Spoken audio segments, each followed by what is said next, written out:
the impossible, whatever remains, however improbable, must be true. And it is not a question of a little occultism or a touch of mysticism, Mr. Benton. It is vampires, and there's a host of damned souls of telepaths. I am thy father's spirit, doomed for a certain term to walk the night. Here, the old gods aren't dead. And what of the true god? He's dead. Can't complain. People assume that time is a strict progression of cause to effect, but actually, from a non-linear, non-subjective viewpoint, it's more like a big ball of wibbly-wobbly, timey-wimey stuff. You're listening to Paranormal UK Radio. Hi everybody, this is Irene and Mark, the host of the Paranormal UK Radio show, the flagship of the Paranormal UK Radio network, or should I say station. Here today with me is, as usual, the one and only Mark Johnson. Hello. Hello. Almost forgot what you sounded like. It's been a long time since we've done one of these. I almost forgot your name again. Yeah. Yeah, like Mark who? Mark who, yeah. Well, it's been a month since we've done a show. Only because we like long Christmas holidays. Yeah, well, Christmas holidays, and being lazy. COVID, craziness, you name it. It's just been, we needed a long break. Yeah, I think we did. I really do think we did. We've had a lot to handle. Everybody's had a lot to handle in this past year. And, we have been busy behind the backgrounds, though. I'm finishing my book, which you're going to edit for me as soon as I get it over to you, which will more than likely be tomorrow, Mark. Well, I'll be waiting for it. So I've been busy doing that. And what have you been busy doing? Not a heck of a lot. You've been lazing it around. Well, I've been busy with work and, cleaning up after Christmas. And But, it's just with everything, the way everything is, it's not like we really get out and go do anything. Yeah, and you've had snow over there, too, recently, haven't you? You still got snow? No, most of it melted. We had like 2 feet of snow the week before Christmas, and then Christmas Eve, windstorm came in and heat and melted all of it. So. Oh, well, I see. Well, we've had rain. Gee, what a surprise! Rain, all year round in Wales. It's a very wet, soggy nation. I tell you. It's very cold over here at the moment, though. It is a little thing called winter. Is it? Yeah. Just in case you weren't aware of it. Yeah, but winter to me, as a kid, was always snow. That's what winter was. But now it's just rain and it's just wind and it's just cold. And the nearest to snow that we get now is frost. Wake up every morning, everything's beautiful white, the trees are white and everything, but it's frost, it's not snow. Do you ever get ice storms? No, not really. Oh, God.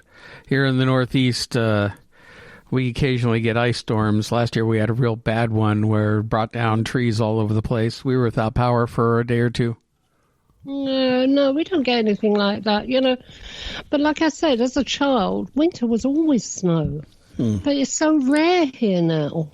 There has been a few places in the Highlands of Scotland and up on the Brecon Beacons where there's been snow, but nothing to really get your sledge out for. No. Well, did Santa bring you anything good for Christmas? Do you know, I really can't remember. That's an age thing, isn't it? Yeah, you're suffering from CRS. Yeah.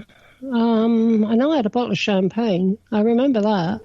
No, I really didn't. Because we didn't actually go over the top in celebrating Christmas this year because we were locked down. Right. The kids couldn't get down from London. I couldn't see the grandkids. It was just me and the old man. And now you're on even tougher lockdowns. Yeah, we'll more than likely be locked down for the next few weeks. To tell you the truth, this part of Wales, I think, has been locked down since early to mid-November. So we haven't been out anywhere, haven't done anything. It's been just a total bore, absolutely total bore, and it's not going to change in the near future. I'm sure of it. It really won't. You know, they're talking about tougher restrictions, but we're already level 4. You can't get much tougher than this. Yeah, who knows what's going to happen here in the next week? We'll find out real soon, I guess. They're talking about stricter lockdowns, and who knows? Who really knows? Are you not locked down then? Well, things are getting stricter. They're closing things up depending on the state. You know, can't eat. It's difficult to eat inside, and which I wouldn't do anyway. You know, we're having our big surge, and plus this new strain of COVID that's hitting. My wife and I went out and got COVID tested yesterday because a friend of ours got COVID. And then I saw him on Thursday, but he wrote me back later today saying that he found out that he got it from somebody in the afternoon. That was before I met him. So, but I got tested anyway, just to be safe. Yeah, well, you've got to, haven't you? You know, you've got to know where you stand. You can't not be tested. Yeah. How long does it take to get tested? Have you got those tests where it tells you more or less instantly? I won't take those. They're too unreliable. Way too unreliable. I don't know. I don't know about that. My daughter-in-law, she's a paramedic, and she has to have a load of them. She has to test herself every day. Yeah, well, they told all the reports out here are saying that they give a lot of false positives or false negatives, so it's hard. You're better off getting the main test, which is what I got, with the Q-tip way up the nose, scratching the back of my eyeballs. Oh, God, that was uncomfortable, wasn't it? You know, the result afterwards, it felt like snorting cocaine without the fun part. Oh, God, it was horrible. So, is it really that bad? Oh, yeah, it is. It sucks. It hurts. And you're not, you know, have you got the nose for it? This is the point. Well, you know, I do have a big schnoz, so. I wouldn't say that. Oh, good Lord. Yeah, I wouldn't say that. So anyway, but otherwise I feel fine. So keep my fingers crossed. Everything is good, and we'll just keep continuing on to continue on. Well, let's hope we get good results from it. Yep. Keep my fingers crossed. Knock on wood. So. Yeah. Well, why don't we go ahead and get on with the show? That'd be a good idea, wouldn't it? Yes, I think it would be. We'll introduce our guest tonight is Stephen Weber. Now, Stephen is the co-author of a book called The Place Between Here and There, A Beautiful Near-Death Experience. So, Stephen, welcome to the program. Oh, thank you so much. It's a pleasure to be here. You know, I was listening to your banter about being locked down. You know, I ran away from home. I'm in sunny Florida right now. I was in New York in the middle of that. And, wow, I just needed a mental health break. And wow. Yeah, I don't blame you. New York is crazy, and now you're down in Florida where they've lifted most of their restrictions. Last I heard.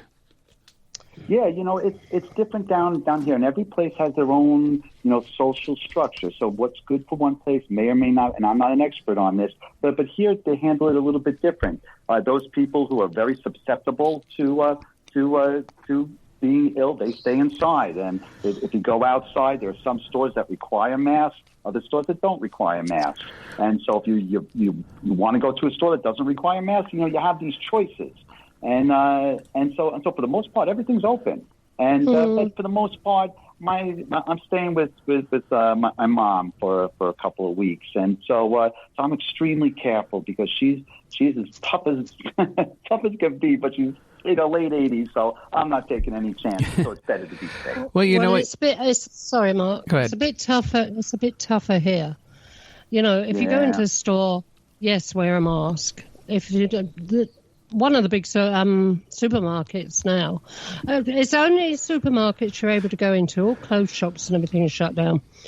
But one of the big supermarkets now are saying that if you haven't got good reason not to wear, health reasons not to wear a mask, then get out the store. Yeah, in New York, everyone has to wear a mask. No matter where you go, you got to wear a mask. Not for me. It's very different. And travel from home, no travel from home, but you can, if for exercise reasons, travel up to 5 miles from home. You mean I'm going to have to postpone coming to Wales and visiting you? That's ridiculous. Well, this is it. Up and down the country, whether it's Scotland, Ireland, Wales, or England. It's more or less the same. Very, very restricted.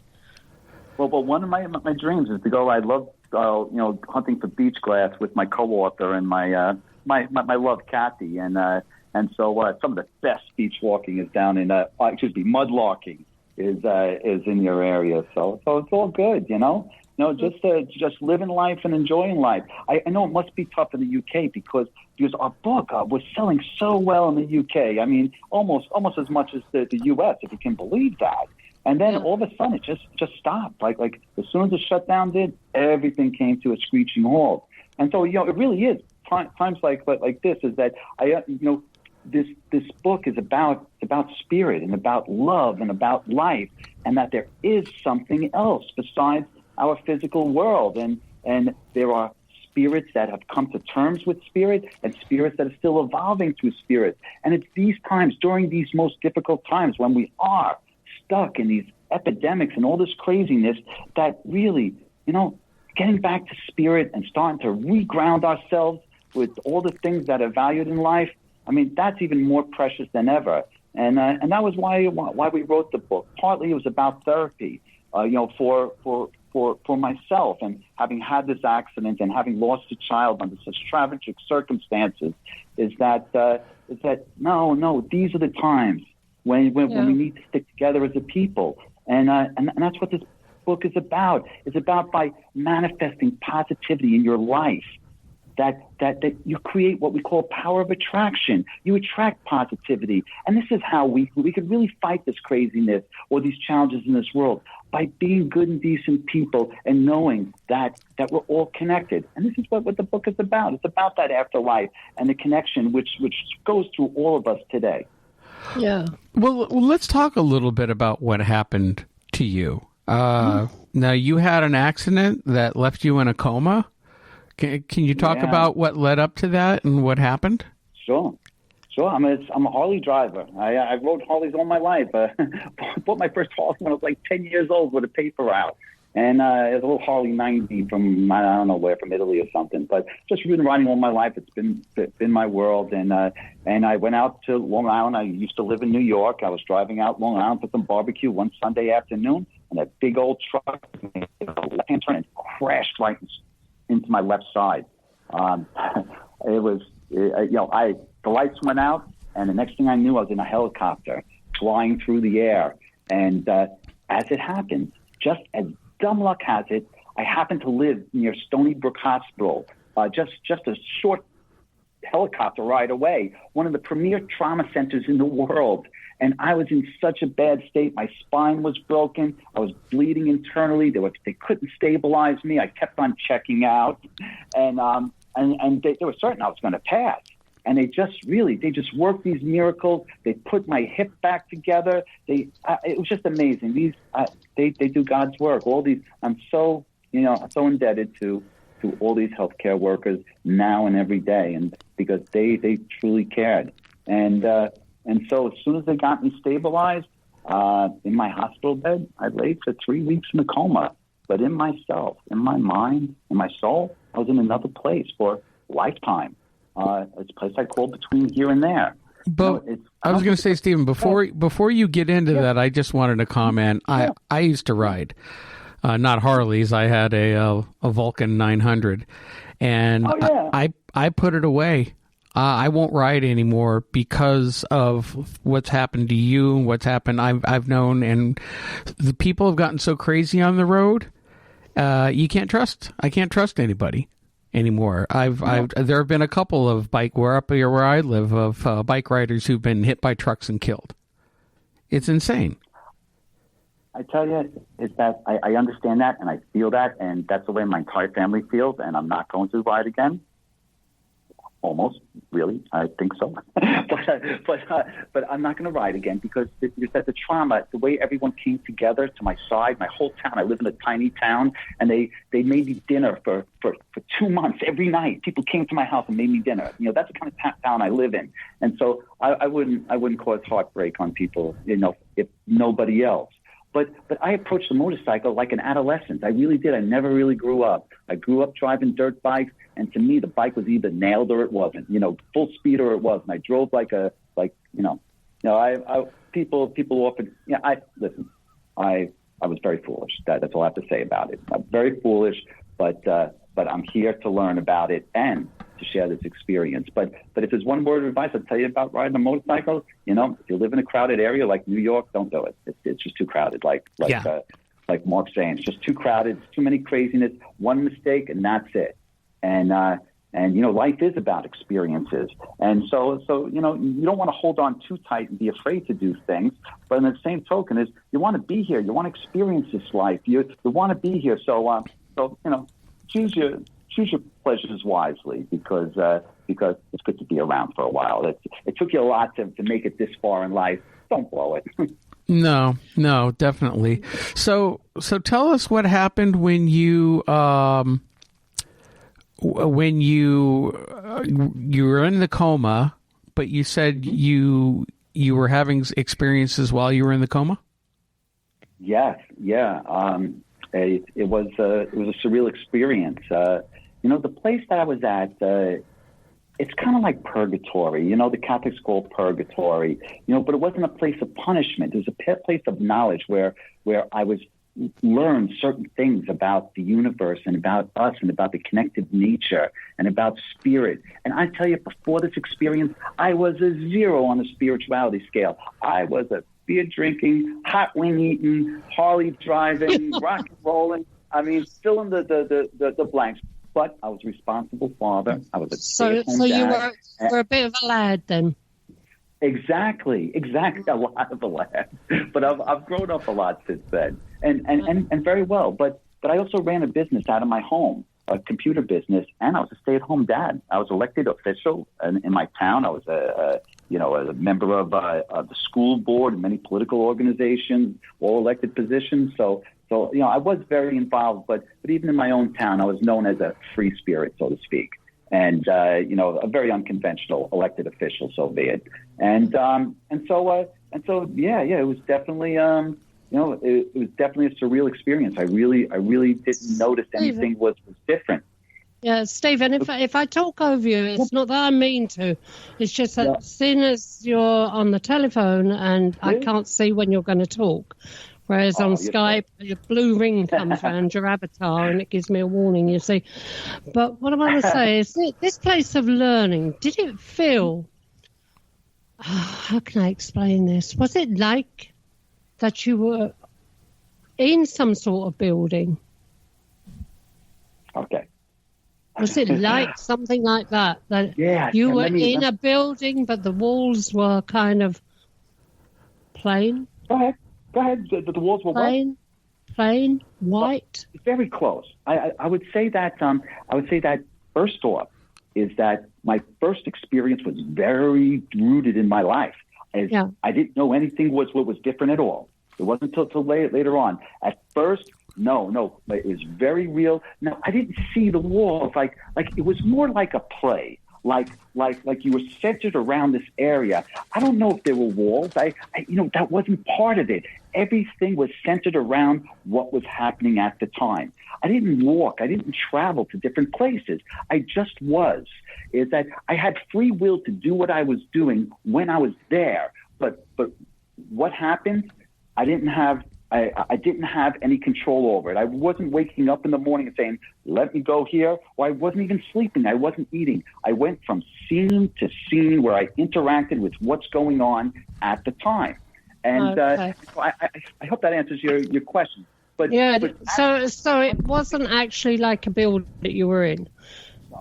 The reason I'm saying this is I had a very vivid dream once about a niece of mine that had passed over, and she took me to a place of learning, and to me it was like being inside like a university, but it wasn't a university. There was no desks, no furniture. There was walls, and or what seemed to be walls, and they were very, very pale in colour, no decoration on them, no nothing, no pictures, nothing like that. And I remember running behind her as she was running down like a corridor. And she said, before she took me there, she said, "Auntie, I want to show you where I learn." Huh. And it always stuck with me, and I can still see it all in my head now. Well, what I would say to that is two things. Is number one is that everyone's experience, I believe, is very different, because that the lessons that you learn, I believe, are very similar. So they have to reach you in a way that you'll be able to understand. And so, like, for instance, Stevie, I'm an IT person. So if I found myself in a situation where I was dealing with computers and stuff, that would be something that would be very natural to me, and for me to be able to figure out things that were going on. But say if I lived in South America and I was in Brazil and I was an engineer in Brazil, my experience would have been very differently, because that appealing to me in the way that it doesn't appeal to everyone. Everyone's experience, I believe, is different based upon how you're going to learn. And I'll give you just a quick example. You said that the place that you were in, it was almost like a university. You could call the place I was, but it wasn't. It wasn't anything like that. And I'll give you an example. One of the first things I was taught was how to see spirit, how to sense spirit in people, how to identify that part of people that goes on forever, that part of people that doesn't live, doesn't die, your soul, that part of you which is unique through incarnation after incarnation, that part of you which is uniquely you, your soul. And that was one of the first things that they taught me how to see. And I'll go into a little bit more details on how they taught me that. What they did is that I was in a work-like setting, and I was interacting with many people who I knew with my regular life. Everything seemed fine. But then I would see the same people as very old people, or very young people, or as men as women, women as men, Asians as African Americans, and all different shapes and sizes. But each time I saw those people, I knew who they were. At first, their faces were similar, so it's kind of like seeing an old picture of a friend. And you're like, oh yeah, that's Joey, because you could kind of figure it out. At first, it was like that. Is that I could figure it out because I kind of knew their facial features. But then over time, I was still able to figure it out, even though they looked nothing like them, or they were a different gender. And what I began to realize is that part of them is spirit. I was starting to recognize spirit in them.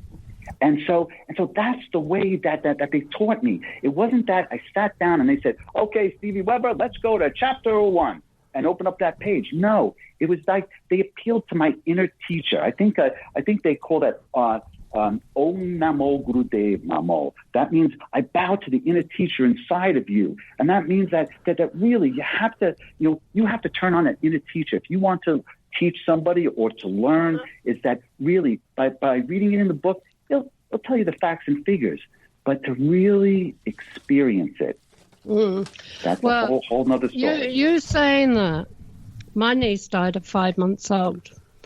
The child I ran down that corridor behind and knew it was my niece was about 13 years old. And at the time, she would have been around about 13 years old. In life, if she'd lived, she would have been about that age. But I knew instantly it was her. I recognised her. She died as a 5-month-old baby. Because the next thing, and this leads into it perfectly, because the next thing is once I started to be able to see spirit, then all of a sudden I was able to sense spirit.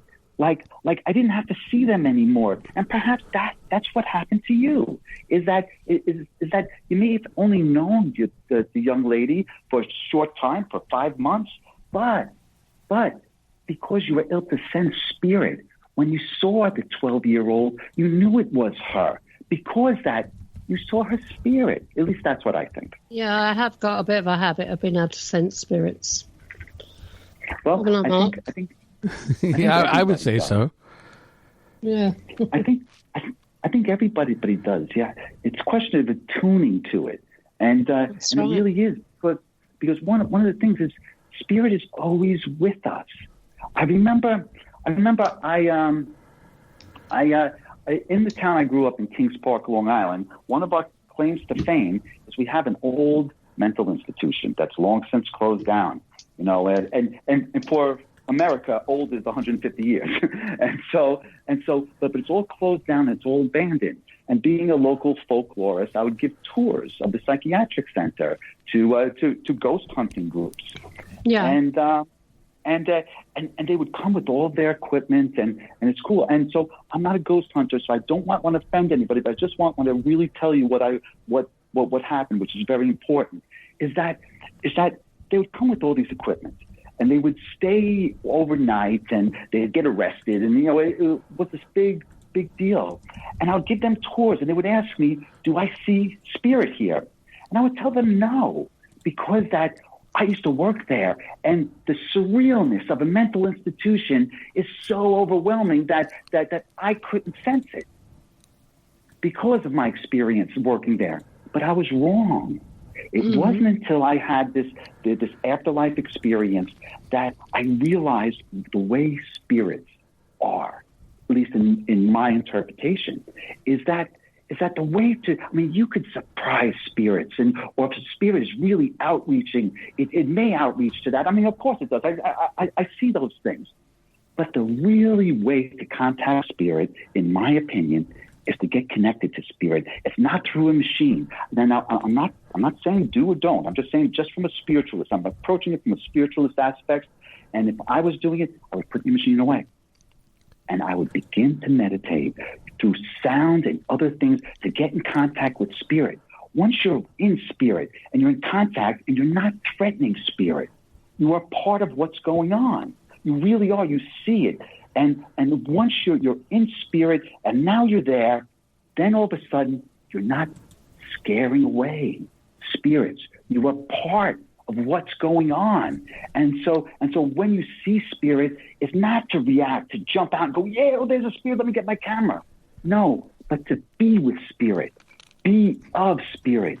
They're there for a reason. You become part of the energy of the spirit. Yes, don't be a voyeur. Energies mingle. Yes, Yeah. in my opinion, because for them, you may think that they've been there forever. For decades or hundreds of years, but for them, it's a second. It is. This is all the transition, because this whole experience in this place between here and there for me was about transition.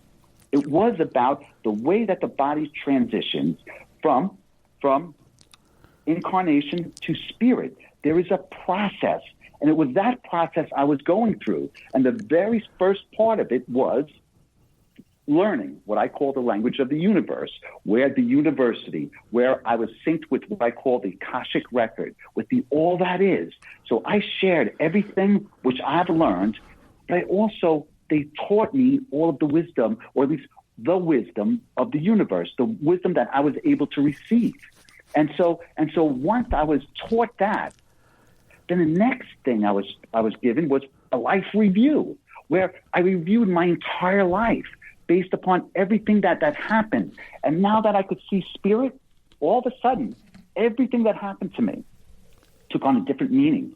And I learned so many more things. And each time I learned, I got such a blissful state, because all the things that bothered me, all the things that tortured me in my life, all my failures, all of those things, they just didn't matter, because now I saw the reason and the purpose in it. But most of all, as I realized, the most difficult things in my life, the very most difficult things, were the things that I learned the most from, and the ones that brought me the most bliss. And it was then I realized that that truly is that we learn and grow. The reason for life is to learn and to grow. And so we should never, ever have hate or animosity towards anybody who does us ill will. You don't let people do bad things to you, but learn from them.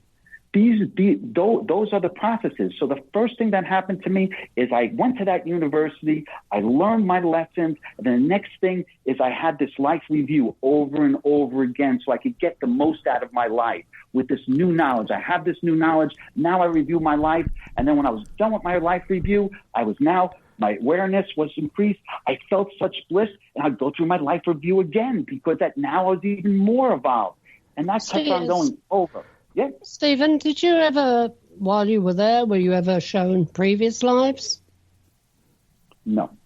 I was shown previous lives, and another thing it wasn't until the very end that I knowingly saw anybody who passed. It looked like the entire time I was getting prepared for the test. And so everything leading up to that had to do with, number one, learning the lessons, number two, having the life review and getting the most out of my life. And then the very next thing is I was tested on it. I didn't know I was being tested. I just thought it was another scene that I was going through. So you were sort of tested to see whether you had learned from it. Yes. Learned from your mistakes. Yes, but even more than that, the real purpose is that it was being determined whether or not I would stay in spirit and perhaps go to the next spiritual evolutionary state, which I believe is to be a spirit guide for those who are incarnated. And so I was being tested on whether or not I was prepared to stay in spirit and to be in spirit. And it was that test that I failed. I failed miserably at it. Because what happened is that I was put in charge of these young adults, and I was to teach them a task, and that I failed at teaching them. They wouldn't listen to me, no matter what I did with these kids. They would not listen to me. I tried bargaining with them. I tried bribing them. I divide them up into teams and say, "Okay, go team, and whoever team number one gets this," or blah blah blah. Nothing worked. Zero worked. No matter what I did. Did you try cracking skulls like my old gym teacher would say? No, you got it, Mark. I tried everything. I tried bribing them. I tried manipulating. I just tried everything on the way you would do on Earth to get your way, to convince people to do your bidding or to do what's in their best interest. These kids, just for the listeners, this is, were these kids in spirit as well? Yes. Or were they all in spirit. On the physical plane? They were in spirit. Everyone's in spirit, but at this time I really didn't know. I still didn't know. It wasn't until the very end that I realized I was anyplace else.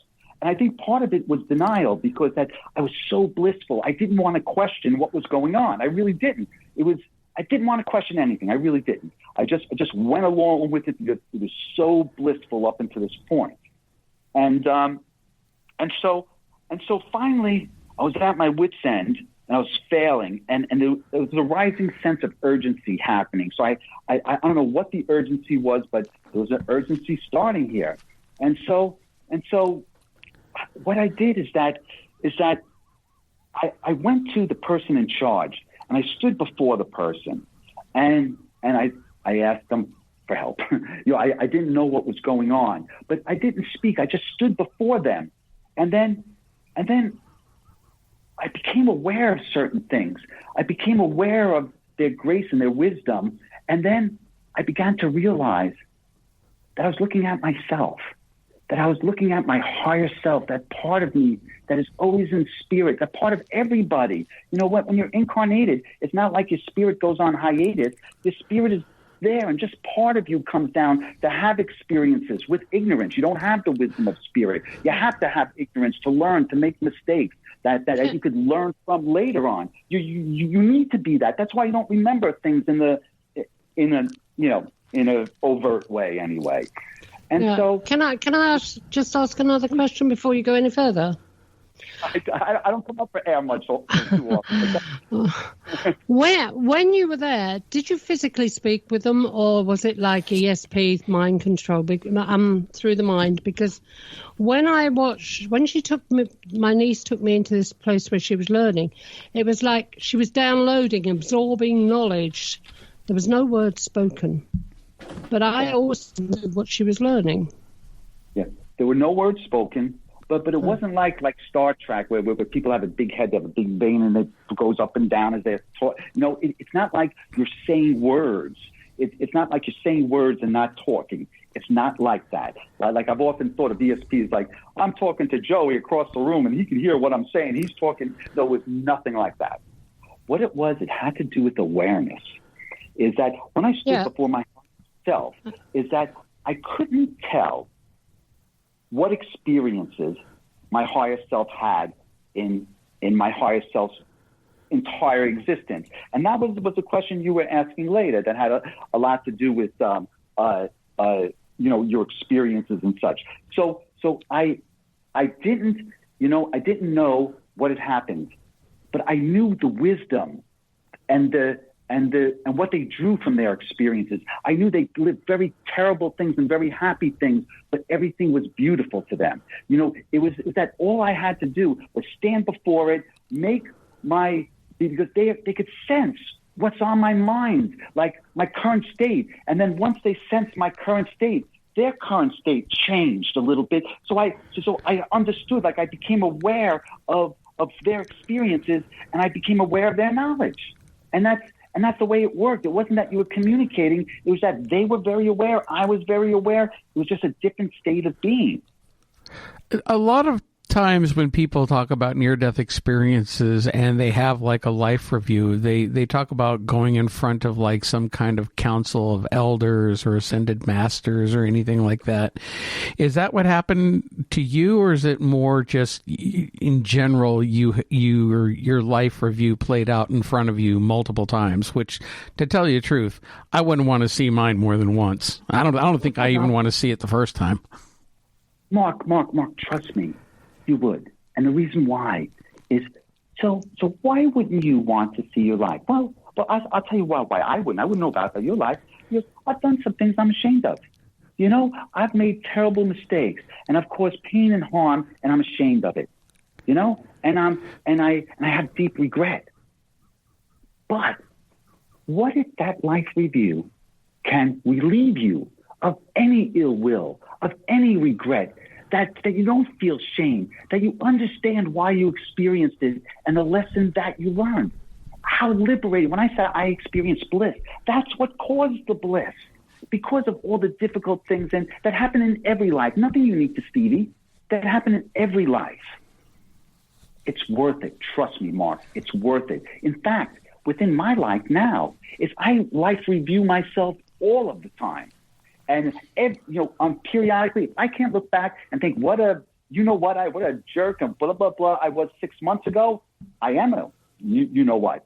Because it enables you to grow, and once you enable yourself to release yourself of these blockages of things like hate or animosity or shame or regret, then you could really, really understand the lessons in it and to be able to grow from it. Because that in my life review, if I didn't have lessons to draw on, how would I learn and grow? And that's how I opened it up in the beginning with speaking with both of you, how you don't want to hold on to life too tight. You don't want to be reckless. You have to experience life. You don't want to be a guru on a mountain eating 2 pieces of rice. I mean, if that's your thing, fine. But I'm saying that you got to live and love and hurt and be hurt. That's what life's about. That's why you have to learn those lessons. Those lessons, if it wasn't for my life experience, I would not have grown. I'm telling you, Mark, I'm giving it to your heart. It's well worth the effort. Well, I haven't had any experiences like that, although I've had certain dreams, not quite like what Irene has experienced. I had an identical twin brother who passed about 4 years ago, And a few months after he died, I had a dream where I met him, and it's kind of interesting, Irene, because it's along the lines of that room that you mentioned. It was a white room. It almost looked like white subway tile, almost like you were in some kind of public bathroom, but there were no urinals or stalls or anything like that. And I just turned around, and there he was there smiling at me. And I've told this story a million times on this show, but, instead of saying, giving him a hug or go, oh my God, it's great to see you, whatever, I just did what I usually did. Looked at him and go, it's about fucking time you showed up. Well, yeah, I did. That's beautiful. And that's what you would have expected from you, Mark. Oh, yeah. And you know what? I know we had a long conversation after that, but I don't remember it. So. Well, I tell you, those dreams, they are real. I mean, they're more than a dream, because I really, spirit does, especially spirit that's departed from you, especially a brother or a son or a daughter or a child, you are connected. They want to talk to you, I believe. And one of the things to open up those channels is to be open for communication, because spirit does want to communicate with us, especially during those transitional stages while they're transitioning, because that while I was there, I didn't know I was anyplace else. It wasn't until the very end. So if my experience isn't unique, that means almost everybody goes through that, a period of time where they're transitioning from being in physical incarnation into spirit. So especially during that transition, those are the times that really I believe that communication is at its height. You're very much. So I just want to mention one really important aspect of taking care of the kids is that once I was aware of why I was there, then all of a sudden I saw the kids differently. You know what I did is I only saw them as kids. I did not see them as whole people. I saw them as ignorant. I did not see their spirits. They spent all this time teaching me how to see spirit, teaching me my life review. And the first time I got to apply that, I didn't. I went back to the old earthly things about bribing and coercing and trying to get them to working, as opposed to seeing the spirit and seeing why they were really here and what we were really doing. And why we were here and what we were really doing is that I was there. They were there. They were going to have their first human incarnation. And I was there to prepare them for that incarnation. And that's what I failed at first to do. It wasn't until I stood before my higher self that I realized I have to use these skills to see spirit to help these kids, to prepare them for their transition into incarnation for the first time. And not only did I learn that lesson, but I think I learned another really important lesson, that the spirit grows over time. Obviously, I mean, it's obvious to me now, but its spirit isn't incarnated in its current state. A spirit grows over time through many incarnations, through different animals and plants and all different types of things in the universe, to learn how to grow, how to interact, how to be good, how to care for children or care for things beyond yourself. One of the great dividing lines of spirit between those spirits that are, we say root chakra oriented, like associated with earth, and then crown chakra oriented, associated with spirit, is that the real aspect of that is that we're all connected, and that we all grow, and so those kids were growing, and they were evolving as spirits, and it was there that I failed initially, but after being in front of my higher self, and I knew.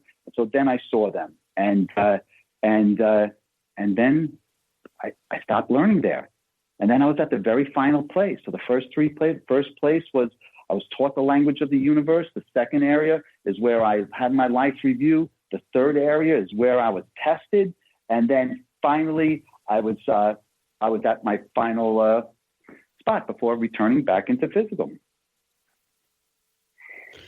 Tell us about these other areas then. When you say so obviously you're saying the spirit grows. So learning, the more that we learn here on Earth, the more the spirit grows, obviously. That's correct. And all of us.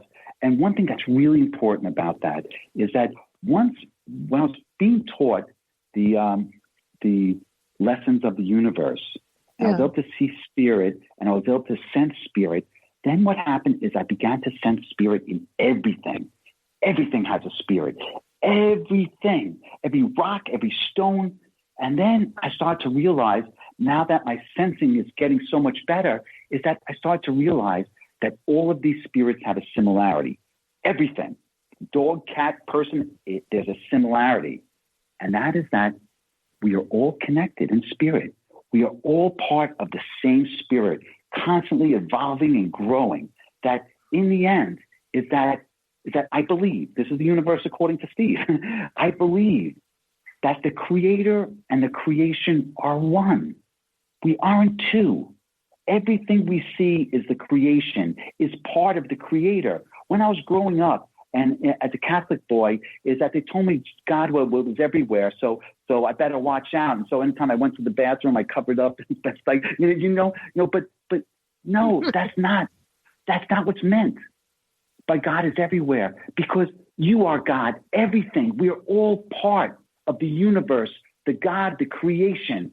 This is our role in the universe, because we are evolving the collection consciousness and growing and learning. And these are some of the most challenging times, but these are the most important lessons that I learned in that place. It really is that there is a light, there is a love that goes beyond us, and we have to reach out and grab it and make the most of this life.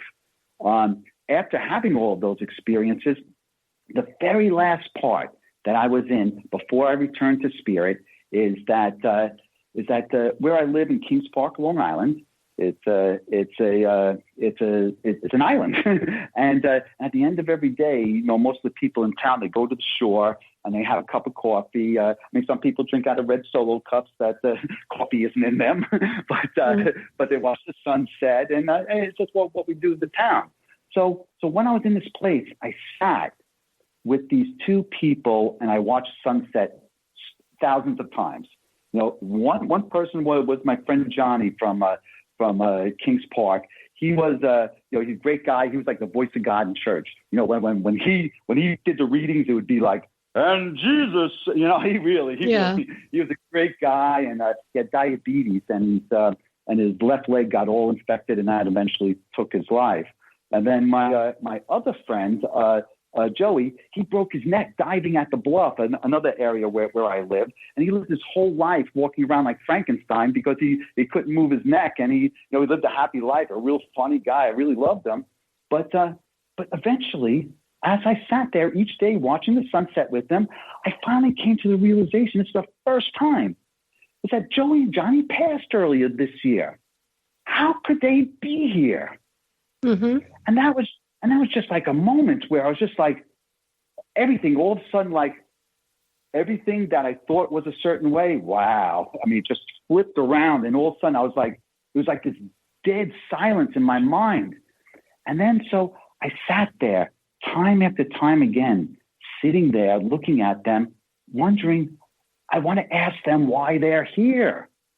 But I didn't want to ask them. I don't know why. I think it was because I was feeling so blissful. I didn't want it to stop. I felt like if I went along with it, but I just don't know.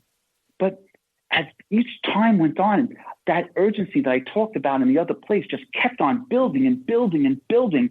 And I felt like if I didn't ask them right this moment, why they were here, I'd never get this moment again. Yeah.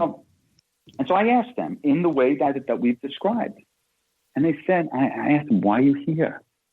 And they said, they're here to make sure that I'm all right. And that was very odd to me because, wow, that all right just echoed in my mind because that I didn't think anything was wrong with me. Is that although I've had this terrible accident, I didn't know I had an accident. I've been walking around having a grand old time and experiencing things and just learning and growing and just feeling all these wonderful things. I'm like, what do you mean I'm all right? And then as I sat and pondered that, we watched the sunset, and the sun just got, instead of setting, it just got brighter and brighter and brighter and brighter until I couldn't stand it anymore. And the next thing I do is I open my eyes. I'm in a hospital room. Tubes are all in me. That's when the pain started. Yeah. My mother's over me, and she's telling me I've been in a terrible accident, but I'm going to be okay. Yeah. And that was my return back to Earth. Amazing. Don't you think, Mark? And how long were you in the coma for total? 3 weeks. 3 weeks. Was this a medically induced coma, or was this, due to your injuries? It was a physically induced coma because that. I was physically chemically induced coma. Okay. I had to. I was, it's waking up on a ventilator. I know the difference between a respirator and a ventilator now. Waking up in a ventilator with tubes all in you, tied down. I mean, it's the first time I've ever been tied down with my clothes before, so I was really getting used to. But it was just, it just took a little while. It was just, it took a lot of adjusting. Let's say that. But it was good because my mother was there, and she, she has a certain energy about her. I don't. Everyone will say that about their mom, but no. She is something very subtle, and I knew as soon as she told me I was going to be all right, I knew I was going to be all right. But I couldn't walk. I was crippled. I couldn't walk. I had a broken spine, and my hip was shattered, and they had put all these pins in me, and it was I was really in bad shape, but I really pushed it. I felt like this energy, like I wanted to get better, and I tried so hard at it. I drove the rehab people nuts because they'd chase me down the hallway, tell me I'd get them in trouble, but I kept on pushing it. And it wasn't until later on that I realized what Joey and Johnny were there. They weren't there for making sure I was all right in the other place. When they said they wanted to make sure I was all right, they wanted to make sure that I was all right here. They were my spirit guides. They were here. Johnny had an infection in his leg that took his life. My leg was all broken up. Joey had a broken spine, a broken neck. I had a broken neck. They were my spirit guides. And it wasn't like they were hanging over me saying, okay, Stevie, just one more push-up. Okay, you can do it, Stevie. No, it was an energy thing. Is that I felt their energy. I felt like there was a surety of outcome, that if I did these things, I would get better. And so I wanted to get better. That's what I think they brought me, is because that they lived through very similar circumstances in their lives.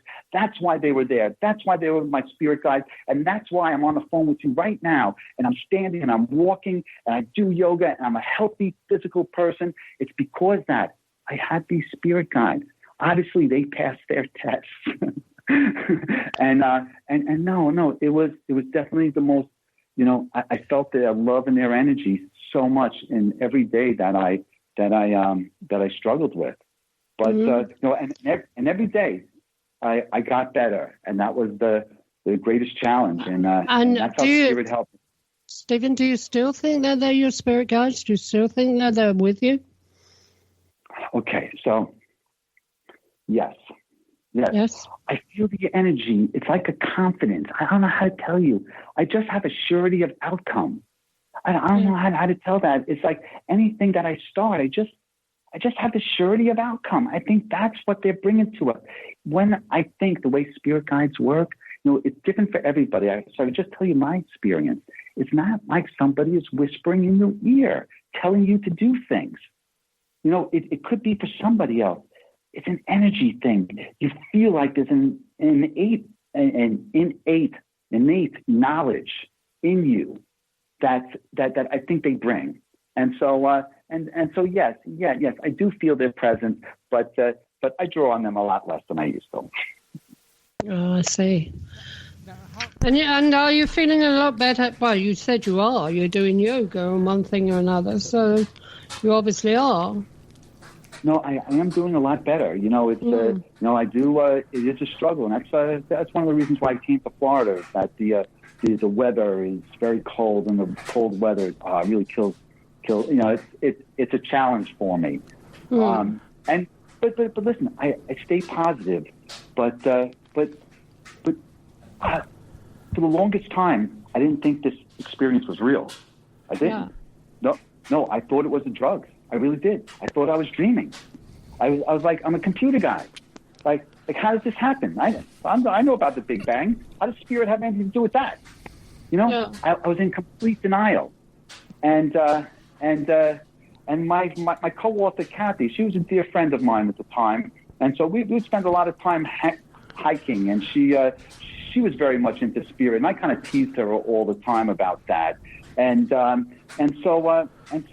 we had become close because that when I was in that place, when I was dealing with the kids, there was a lady there who was just praying. It just seemed so gosh darn odd. There was just a lady there praying, and I couldn't hear what she was saying, but I felt this love and this energy. It wasn't that I heard her words, but I did hear her words. She was praying the St. Jude prayer. I just thought that was so odd because it didn't fit in with the situation, because everything that was going on there there was nothing that was not part of the scene. But this lady was just sitting there praying. And it was so distracting. In fact, it was very upsetting to the kids. And I just didn't understand what she was doing there. And so when I was talking to when I was before my higher self and I was trying to figure out what was going on with the kids, I asked my higher self, what was that lady doing there? Because it was upsetting the kids. I was trying to, get favor with the kids. And he told me in no uncertain terms that she was invited. And I got the feeling that was it. I wasn't supposed to ask any more questions. And so that was it. But it wasn't until I woke up in the hospital that now I could see spirit. I know who that was. That was my friend Kathy, my dear and co-author. And so as soon as I'm tied up in this hospital, I couldn't move. They had me, with these tubes, and all I wanted to do was to text her to tell her that I heard her prayers.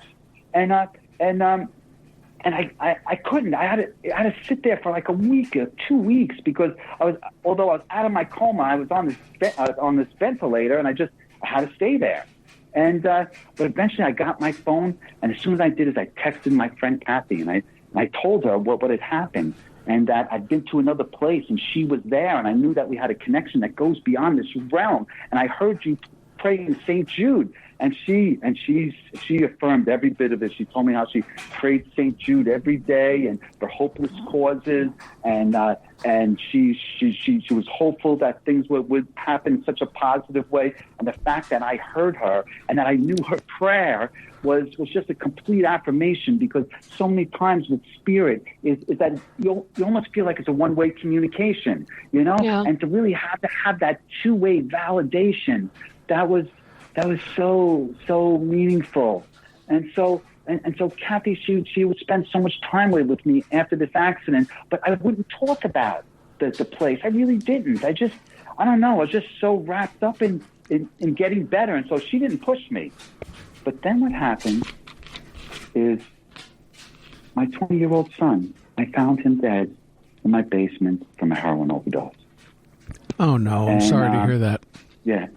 Well, I was a stay-at-home dad, and my son, he was, and my daughter, they were my lives. I was on the school board. I was class mom. I took them to all these lessons in athletics. My son was a championship, New York State champion wrestler. He was on a scholarship to a premier engineering university. He played the guitar like Jimi Hendrix. He played the sax like Dizzy Gillespie. He played the horn. He played the piano like Mozart. He was the most talented kid, and we worked so hard. I'm a musician. We would play guitars together. It was just such a devastating thing. And then I just ran through my mind over and over again about, what did I do? What did I do wrong? Gosh, okay, Steve, Mr. Harley guy, beer and hot wings, you're so cool now. I'm like, really?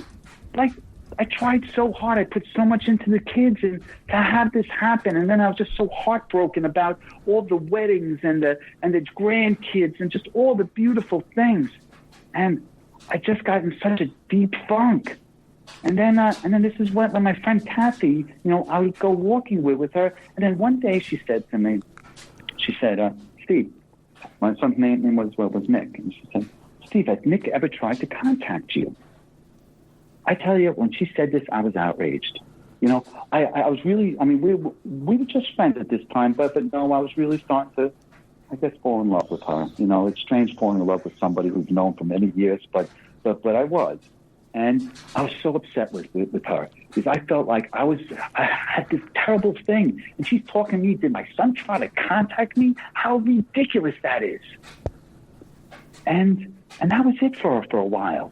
But then the next thing I know is she's taking these little St. Teresa statues. We're going all over Long Island. And we're putting them, underneath these trees, and we're putting we're writing stone on a stone like pray for me or heal the world, and we'd leave the stones out there in front of St. Teresa, and then we'd put a little magic marker there. And then the next day I'd come back and I'd see more stones. The people are writing on them, and we bought like 10 little statues, and all the trails that we're hiking, all of a sudden people are leaving all these stones and asking for help and prayers. And that was the first step to healing that I really took, because it was kind of like that Sting song, Message in a Bottle, where he puts a bottle out, because of all his pain and suffering, and tens of thousands of bottles come back, and he realizes he's not alone in this world. That's what I felt when I saw all those rocks there with all those things. It was the first time I realized that, no, I'm not alone in this world, that there are a lot of problems and a lot of things going on, and we keep on keeping on. And that was really my first step forward in starting to get better. But then as things went on, Kathy was really, she started to talk to me about, she started to ask me questions about the place between here and there, and she started to tell me that, I had to open up, that I really had to start to think about what had happened. And come to terms with it. Just burying it and saying it's not real is not the way to go about it. She's kind of like Mother Teresa and Sergeant Slaughter in one person, because she could be very caring and loving, and then whack me over the head with the paper on the next moment. And so it was, it was a difficult thing. And so but what eventually happened is that Kathy went to, my cousin went to a psychic, and the psychic told us, the psychic knew of our shrines, and she said that St. Teresa, that Nick had a synchronicity with St. Teresa. And we thought that was, Kathy was like throwing holy water on me, saying, see, I told you, and it didn't make any sense to me. I was like, okay, well, but, yes, Kathy, I love her, so I don't want to be mean, so I'll nod, but that was it. But then one day we go to on an anniversary of my son's death. We go to our shrine, and she gives me a card that a friend gave us. I look on the card, and I see it's St. Teresa's biography, and I see that she was born on the same day my son was born, and she was canonized on the same day my son died. How does that happen? I really started thinking to myself, how does that happen? How could that be? Like even one of those things you could explain away. But how both of those things? And the psychic said that Nick has a synchronicity with St. Teresa, and he's sending you messages. He's sending you flowers and roses. He wants to communicate. He wants to speak to you. And I thought about that. Then I went home that night, and I went to sleep. And I had the dream, I call it. And it's the dream that I was with my son. And it was almost like nothing happened. It was almost like everything was okay. And he was here, and this was just a wicked nightmare. And then when I woke up, I realized it was real. But it was okay now. It's okay. And then I started to think to myself about that place between here and there. And I started to think about the lessons that I learned and the bliss that I felt. And then I thought to myself, is Nick going through those things that I'm going through? Is he feeling those beautiful things? Is he experiencing it? Is he growing? Because I was truly happy there. I didn't want to come back. I didn't have a choice like I hear many people have. I didn't have a choice. It just happened. But if he's experiencing that, how could I be sad? I mean, really, how can I be sad? I could be sad for myself. But really, I'm going to see my son again. I know it. And I'm going to see him in our higher selves. And so until that time comes, is that I'm going to love life and I'm going to enjoy life. And what's more is you know what happened? As soon as I came to that realization, what happened was I got my son back. Because any time I thought of him, I only thought of the circumstances around his death, not of all the wonderful times we had together. That's what I got back. And that's what I learned about blockages. Don't do your best to open up your heart and don't create blockages, to go through your life review, either as part of transitioning or as part of being alive, to learn those things and to grow those things and to avoid those blockages, because it will bring you peace and bliss in this world or anything else that comes after.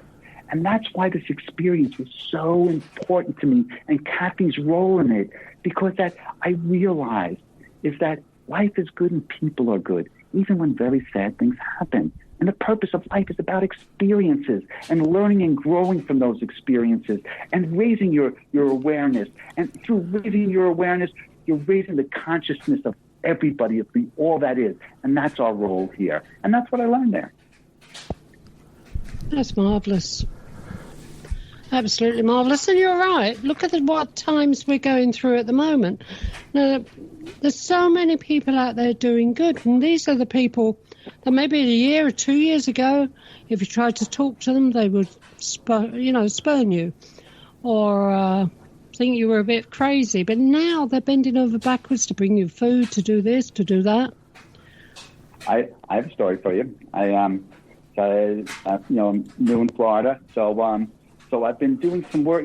In part of this experience, as part of the yoga, is that I got close to yoga, Kundalini yoga specifically. This is a very spiritual yoga that's deeply rooted in spiritual practices of the Far East, and this yoga is very, very important to me. But as part of the yoga, we study these mantras, these ancient mantras. These are like prayers. And there's this one mantra that we would play all the time called the Mool mantra that explains all of life and all these things. And it wasn't, I remember the first time I heard that interpreted, that was just so very close to what I experienced. It really was. It said everything. It talked about the life review and about learning and growing and about the connected nature of everybody. I was just floored by it. And so I spent like the next couple of years, studying about the Mool mantra and making it my own. And so now when I moved to Florida, is that okay? So now I wanted to find out more about this Mool mantra and this Jap Sahib. It's a larger prayer that has to do about the creation and everything. So I want to run it through the prism of my experience and see, what other people have experienced. Not by reading near-death experience in books now. I mean, I'm aware, but I'm talking about I want to know ancient knowledge. And so I decided to go to a Sikh Gurdwara. That's like a Sikh temple in Orlando, because that they are the ones who use this prayer as part of their regular observances. So I want to talk to someone and see if I can talk to somebody and get their opinions on some of the things that I had been learning and trying to figure out. And so while I'm down there, I see there's a load of people, and you see all these Sikh people with these turbans and everything else, and they're handing out food. They've created this whole big, huge kitchen, and so everybody in Orlando's coming down. All the people who are hungry and they're just getting lunch. They're getting food, and they're all vegetarian food, and just everybody. And what's more is that it's building those bridges, because all of a sudden, like these people, they wear turbans, they're different, and they talk differently. They have these different ways, but all of a sudden you're interacting with them. That's the issue, is that we have to talk together. We have to live together. We have to help each other. And this is what these times can do. They can cause us to fight each other or hurt each other, or they can cause us to help each other. I know I'm a Pollyanna. I believe in positive thought. But I think when all this is settled, we as a people can grow above this. We are going to grow. And it starts right here by the way you treat yourself and the people around you that have ethics and spirituality in your life. Because that's the truth. Because those are the things which I learned there. There's so many times in the world today, ethics and spirituality are seen as ignorant. Like you're leaving stuff on the table. Oh, you're so foolish, you're Pollyanna. No. If you use ethics and spirituality in your life, I'm telling you, you will receive riches in this world and any other world that comes in, both material riches, but riches of the spirit and riches of happiness. It truly is. Just trust me. It's all there within your reach. And this is why you wanted to write your book. You want to spread this word, and you want people to understand not only what you went through, but to try and change. Yes, it is. But change starts with me.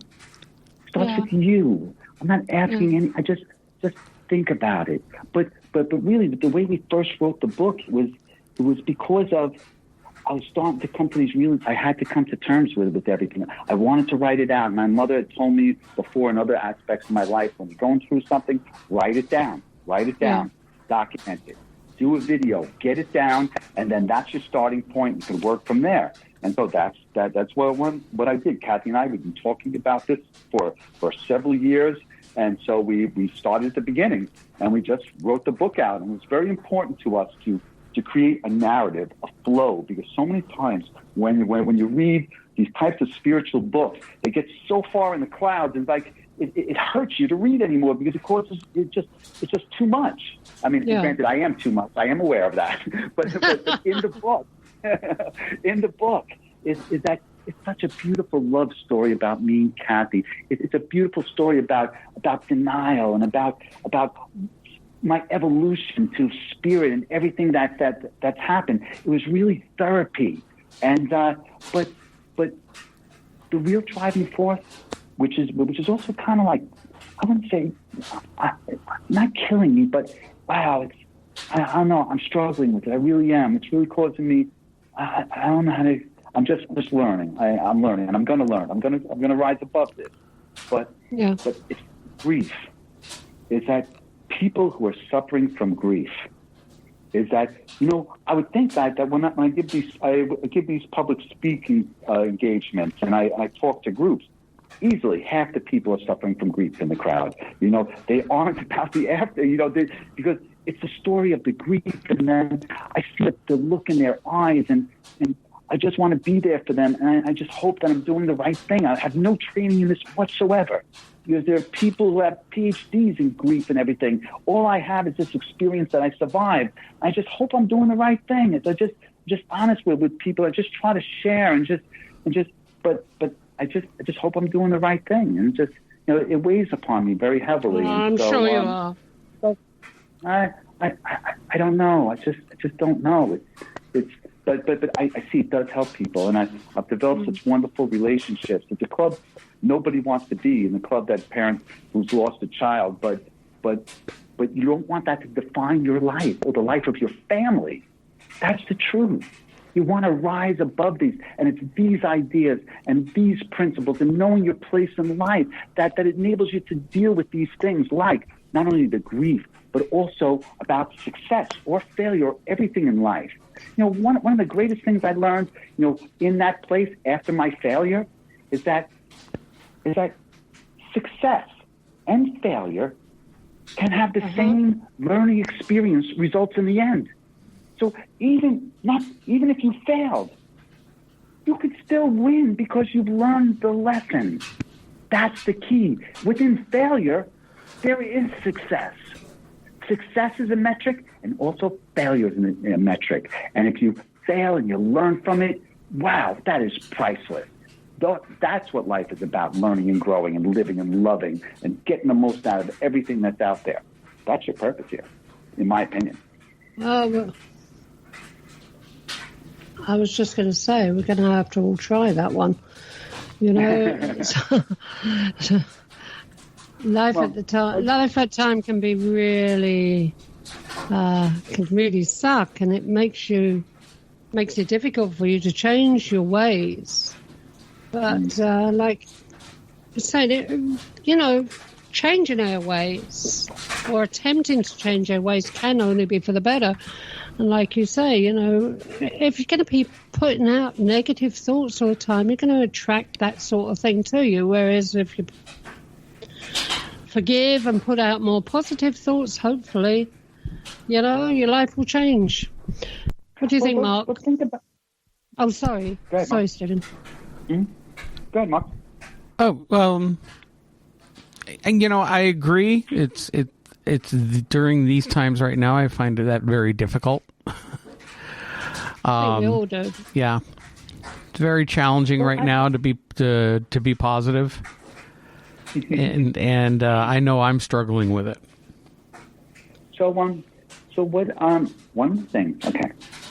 So this is so real. You know what you're saying, because you know you see people. Well, how do you live in an area of toxic people or these types of things? They weigh on you all the time, and you know it's tough. You know it's like, you remember Rocky gets up in the first morning and starts drinking all the raw eggs, and he starts getting out running for the first time. You know, sometimes it just takes to put one foot in front of the other. But really, the key is to meditate. And what I mean by that, everyone says they meditate. No one really does. It really does, to be able to set some time in your day, especially to music, or I play an instrument it's called the gong, and I do that for people to help them meditate. But meditate with vibrational sound. Just relax and work on clearing your mind. Just do that. And it will come to you. Your path, I promise, your path will come to you. It will.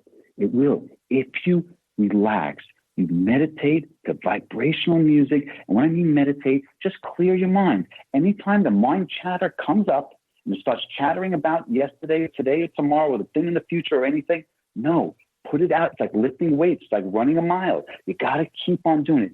That is the genesis. That is the first step. I believe if I give someone advice how to be positive, how to make a positive change, start with a meditative practice. Very simple. Sound, 15 minutes, a half hour, take a break, clear your mind. Okay. Right, I think today the world will be different. It will. Yeah, I understand that. When I get mind chatter, you know, when I'm trying to clear my mind and I get mind chatter, I imagine it's like a board or something, like a chalkboard in front of me, and I write out whatever I'm thinking, and then I just rub it out, and that's it. It's gone. So maybe that'll help people when they're meditating and they can't get rid of the mind chatter. But I think, you know, what you've given us tonight has been very, very useful, and I hope a lot of people take something from it. I know I'm going to sit down tomorrow and have a go at meditating. See if I can get myself in a better place. Now, Stephen. And one thing that, No, go ahead. Finish your thought. No, I was just going to accentuate what our co-host Irene was saying, is that that first meditative step is essential. You know, it really is. But it's also very easy to sit here in front of everybody and say, "Oh yes, I'm so highly ascended that I meditate and everything's wonderful in my world." Because it's not. It's not. No. I've just been through the last 2 weeks of some deep soul, a lot of stuff, a lot of trouble, and just everything else. Life is like a garden. You gotta weed it. You gotta weed it to get to a place and say you're evolved and everything. No, it's a garden. You gotta weed it. It takes constant attention, but it's worth it because your state of mind will be so much better, Mark. What do you think? What do you think, Mark? Are you going to try and meditate? I try meditating. I can't shut off my brain or I wind up falling asleep. So haven't had a lot of luck with it. Do you want me to give you a psychic knockout? Oh, sure. well, and if that doesn't work, and sometimes I can't meditate, and days I can't meditate, a pint does me just fine. Well, one. You like that one. Well, Stephen, with your book, The Place Between Here and There, where can people find that? Okay, it's available on Amazon in the U.S. and in the U.K., all around the world. We have Spanish and English versions of it, and editions. I'm a computer guy, so I call them versions, not editions. And we have an audio book, and our website is betweenhereandthere.org. And And especially if people read the book, you have questions or you have something to share, email address is in there. Send us a message.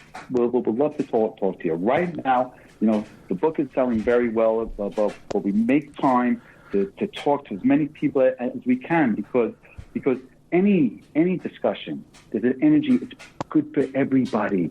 Talking is the key. So if you read the book or if you don't read the book, you have questions, send us a message. Facebook us. We want to talk to you. We really do. And listen, we're all in this together. It's one big lifeboat. Let's talk. Yeah, that's true. Well, great. It really is. Well, Stephen, thank you very much for coming on the show tonight. This has been very informative. Oh, well, it's such a pleasure. I really enjoy it. Actually, I forgot we were on a podcast. I just have to sit here talking to you. You're just very engaging, just wonderful people. And I wish you love and light.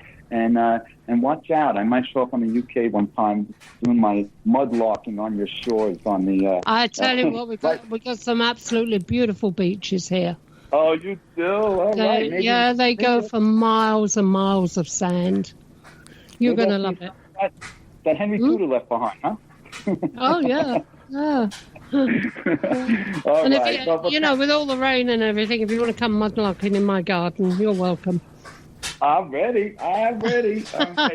But thank you so much. I really appreciate being on here. And it's that it's people come to your podcast to listen to the ghost stories and such. And this was a little bit of a departure from maybe what you do regularly. But there's one message for those ghost hunters who want to explore even more. Meditate, get in contact, be one with spirit. You'll experience more spirits. If I could give one word of advice. Yeah, that's good. That's good advice. Yeah. Okay, Stephen. So thank you for very, very, very much for coming on. You'll be all over Europe tomorrow. And thank you so much.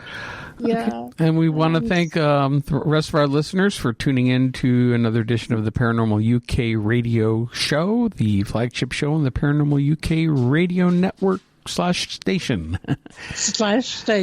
Yeah. And remember, you can catch us. And you can catch us wherever broadcasts are posted. Well, podcasts are posted. Yeah. Well, everywhere. Everywhere. Just about everywhere. And listen on Amazon, people. Yeah. We're on Amazon. All right. Well, thanks, everyone. We will see you next time. Stephen, thank you for coming on. And Irene, we'll catch you next time. Okay, then. Bye. Okay, bye-bye. Bye.